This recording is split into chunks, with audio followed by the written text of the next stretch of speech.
సమూయేలు మొదటి గ్రంథము 20వ అధ్యాయము. పిమ్మట దావీదు రామాలోని నాయోతు నుండి పారిపోయి యోనాతాను నొద్దకు వచ్చి, నేను ఏమి చేసితిని? నేను చేసిన దోషమేమి? నా ప్రాణము తీయ వెదకున్నట్లు నీ తండ్రి దృష్టికి నేను చేసిన పాపమేమని అడుగగా, యోనాతాను, ఆ మాట నీవెన్నటికినీ అనుకొనవద్దు, నీవు చావవు. నాకు తెలియజేయకుండా నా తండ్రి చిన్న కార్యమే గాని పెద్ద కార్యమే గాని చేయడు.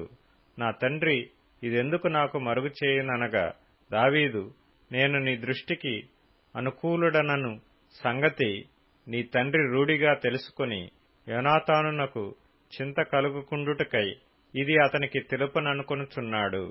అయితే యెహోవా జీవము తోడు, నీ జీవము తోడు, నిజముగా నాకును మరణమునకును అడుగు మాత్రమున్నదని ప్రమాణము చేయగా, యోనాతాను, నీకేమి తోచునో దానినే నేను నీ ఎడల జరుపుదునెను.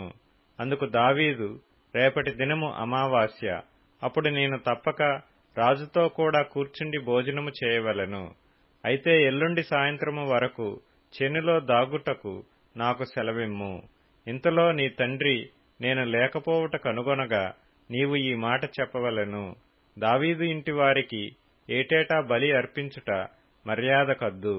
కాబట్టి అతడు బెత్లెహేమను తన పట్టణమునకు పోవలెనని నన్ను బ్రతిమాలి నా యొద్ద సెలవు పుచ్చుకొనెను.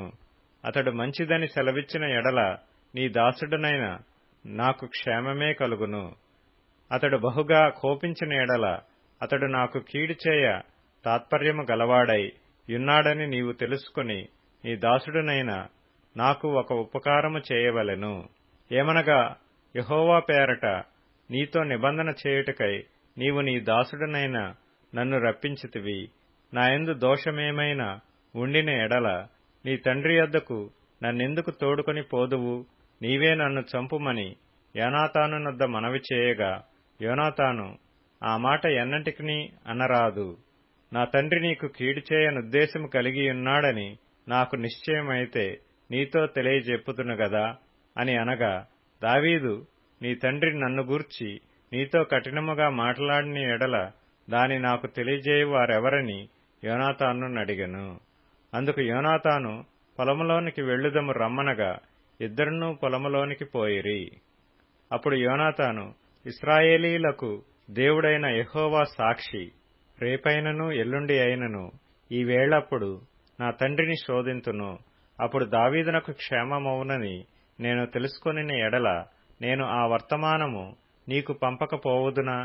అయితే నా తండ్రి నీకు కీడు చేయనుద్దేశించుచున్నాడని నేను తెలుసుకొనిన ఎడల దాని నీకు తెలియజేసి నీవు క్షేమముగా వెళ్ళునట్లు నిన్ను పంపివేయని ఎడల యెహోవా నాకు గొప్ప అపాయము కలుగజేయుగాక. యెహోవా నా తండ్రికి తోడుగా ఉండినట్లు నీకునూ తోడుగా ఉండునుగాక. అయితే నేను బ్రతికియుండిన ఎడల నేను చావకుండా యెహోవా దయచూపునట్లుగా నీవు నాకు దయచూపకపోయిన ఎడలనేమి? నేను చనిపోయిన ఎడల యెహోవా దావీదు శత్రువులను ఒకడైనా భూమి మీద నిలవకుండా నిర్మూలము చేసిన తరువాత నీవు నా సంతతి వారికి దయచూపకపోయిన ఎడలనేమి? యెహోవా నిన్ను విసర్జించునుగాక. ఈలాగున యెహోవా దావీదు యొక్క శత్రువుల చేత దాని విచారించున్నట్లుగా యోనాతాను దావీదు సంతతి వారిని బట్టి నిబంధన చేసెను. యోనాతాను దావీదును తన ప్రాణ స్నేహితునిగా ప్రేమించును గనుక ఆ ప్రేమను బట్టి దావీదు చేత మరలా ప్రమాణము చేయించెను. మరియు యోనాతాను దావీదుతో ఇట్లనెను, రేపటి దినము అమావాస్య, నీ స్థలము ఖాళీగా కనబడును గదా. నీవు 3 దినములు ఆగి ఈ పని జరుగుచుండగా నీవు దాగియున్న స్థలమునకు త్వరగా వెళ్లి ఏనెలు అను బండ దగ్గర నుండుము. గురిచూచి ప్రయోగించినట్టు నేను 3 బాణములను దాని ప్రక్కకు కొట్టి నీవు వెళ్లి బాణములను వెదుకుమని ఒక పనివానితో చెప్పుదును. బాణములు నీకు ఈ తట్టుననున్నవి, పట్టుకొని రమ్మని నేను వానితో చెప్పిన ఎడల నీవు బయటికి రావచ్చును. యెహోవా జీవము తోడు, నీకు ఏ అపాయమును రాక క్షేమమే కలుగును.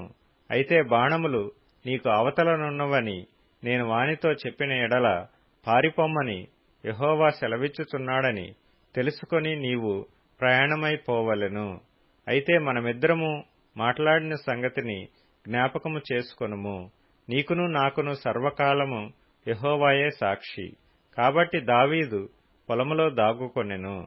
అమావాస్య వచ్చినప్పుడు రాజు భోజనము చేయ కూర్చుండగా మునుపటి వలెనే రాజు గోడ దగ్గరనున్న స్థలమందు తన ఆసనము మీద కూర్చునియుండెను. యోనాతాను లేవగా అబ్నేరు సౌలునొద్ద కూర్చుండెను. అయితే దావీదు స్థలము ఖాళీగా నుండెను. అయినను అతనికి ఏదో ఒకటి సంభవించినందున అతడు అపవిత్రుడై ఉండునేమో, అతడు అపవిత్రుడై ఉండుట యవశ్యమని సౌలు అనుకొని ఆ దినమున ఏమీయూ అనలేదు. అయితే అమావాస్య పోయిన మరునాడు అనగా రెండవ దినమున దావీదు స్థలములో ఎవడనూ లేకపోవుట చూచి సౌలు నిన్నయు నేడును యెష్షయి కుమారుడు భోజనమునకు రాకపోవుట ఏమని యోనాతాను నడగగా, యోనాతాను దావీదు బెత్లెహేమునకు పోవలెనని కోరి, దయచేసి నన్ను పోనిమ్ము, పట్టణమందు మా ఇంటివారు బలి అర్పింపబోవుచున్నారు, నీవును రావలెనని నా సహోదరుడు నాకు ఆజ్ఞాపించిన గనుక నీ దృష్టికి నేను దయ పొందిన వాడనైతే నేను వెళ్లి నా సహోదరులను దర్శించున్నట్లుగా నాకు సెలవిమ్మని బ్రతిమాలుకొని నా యొద్ద సెలవు తీసుకొనెను. అందునిమిత్తమే అతడు రాజు భోజనపు బల్ల యొద్దకు రాలేదని సౌలుతో చెప్పగా, సౌలు యోనాతాను మీద బహుగా కోపపడి, ఆగడగొట్టు దాని కొడుకా, నీకును నీ తల్లి మానమునకును సిగ్గు కలుగునట్లుగా నీవు యెష్షయి కుమారుని స్వీకరించిన సంగతి నాకు తెలిసినది కాదా? యెష్షయి కుమారుడు భూమి మీద బ్రతుకునంత కాలము నీకైనను నీ రాజ్యమునకైనను స్థిరత కలుగదు గదా. కాబట్టి నీవు వర్తమానము పంపి అతనిని నా దగ్గరకు రప్పించుము. నిజముగా అతడు మరణమునకర్హుడని చెప్పెను. అంతట యోనాతాను అతడెందుకు మరణశిక్ష నొందవలెను, అతడు ఏమి చేసినని సౌలు నడగగా, సౌలు అతనిని పొడవవలెనని ఈటె విసిరెను. అందువలన తన తండ్రి దావీదును చంపనుద్దేశము కలిగి ఉన్నాడని యోనాతాను తెలుసుకొని అత్యాగ్రహుడై బల్లయొద్ద నుండి లేచి తన తండ్రి దావీదును అవమానపరిచినందున అతని నిమిత్తము దుఃఖాక్రాంతుడై అమావాస్య పోయిన మరునాడు భోజనము చేయకుండెను. ఉదయమున యోనాతాను దావీదుతో నిర్ణయము చేసుకొనిన వేళకు ఒక పనివాని పిలుచుకొని పొలములోనికి పోయెను.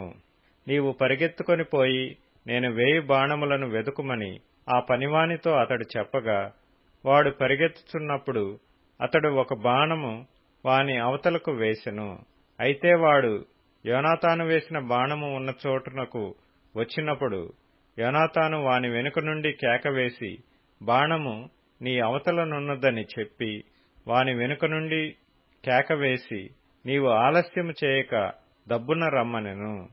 యోనాతాను పనివాడు బాణములను కూర్చుకొని తన యజమానుని యొద్దకు వాటిని తీసుకొని వచ్చిన గాని సంగతి ఏమీయూ వానికి తెలియకయుండెను.